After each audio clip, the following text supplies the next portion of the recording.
প্রয়াত মুকুল রায়। তৃণমূল কংগ্রেসের একটা অধ্যায়ের অবসান হল মুকুল রায়ের প্রয়াণে।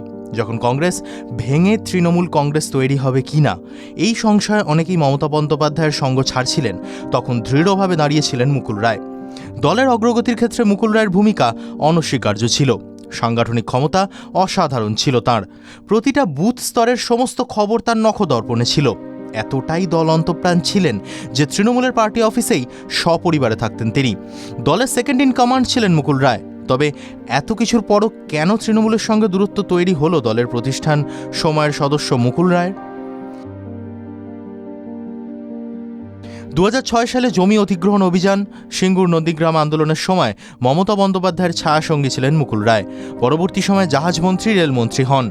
2011 সালে পালাবদলের পরও অত্যন্ত সক্রিয় ছিলেন মুকুল রায়। এরপরেই ছিল 2013 সালের পঞ্চায়েত নির্বাচন। এই নির্বাচনে সাংগঠনিক ভূমিকা পালন করেন।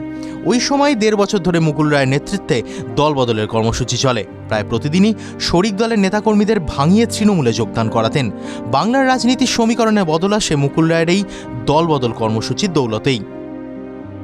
তবে সারদা কেলেঙ্কারি ও নারদা স্টিং অপারেশন কাণ্ডে মুকুল রায়ের নাম জড়ানোর পর থেকেই মমতা বন্দ্যোপাধ্যায়ের সঙ্গে তার দূরত্ব বাড়তে থাকে। দলের একাংশ বলতে থাকে মমতা বন্দ্যোপাধ্যায়ের পর তিনিই দলকে নিয়ন্ত্রণ করছেন। তার ছেলে শুভ্রাংশু রায়কে গুরুত্বপূর্ণ পদ দেওয়া হচ্ছে। এই সব কিছুকে কেন্দ্র করেই বর্ষিয়ার নেতাদের মধ্যে ক্ষোভ তৈরি হয়। তাদের সঙ্গে দূরত্ব বাড়ে। অভিযোগ ওঠে যে মুকুল রায় নিজে সর্বেসর্বা হয়ে উঠছেন। বলা হয় যে প্রশাসনকে প্রভাবিত করার ক্ষমতাও নাকি ছিল মুকুল রায়ের। এরপরে নারদা মামলায় সিবিআইয়ের ডাক পড়ে। তারপর থেকে দলের সঙ্গে আরও দূরত্ব বাড়ে। ওই সময় মুকুল রায় নিজের মতো করে সংগঠন চালাতে শুরু করেন।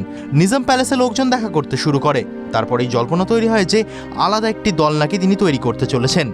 তবে সেই জল্পনায় জল ঢেলে দীর্ঘ 19 বছরের সম্পর্ক ছেদ করে 2017 সালে তিনি তৃণমূল কংগ্রেস ছেড়ে ভারতীয় জনতা পার্টিতে যোগ দেন। প্রথমে সভা করেন রানী রাসমণি রোডে। এখান থেকেই তিনি বিশ্ববাংলার লোগো দেখিয়ে বলেছিলেন বিশ্ববাংলা একটি কোম্পানির নাম। তৃণমূল কংগ্রেস এখন পারিবারিক কোম্পানিতে পরিণত হয়েছে। 21 সালের নির্বাচনের আগেই তৃণমূলে মুকুল রায়ের চির প্রতিদ্বন্দ্বী শুভেন্দু অধিকারীও বিজেপিতে যোগ দেন।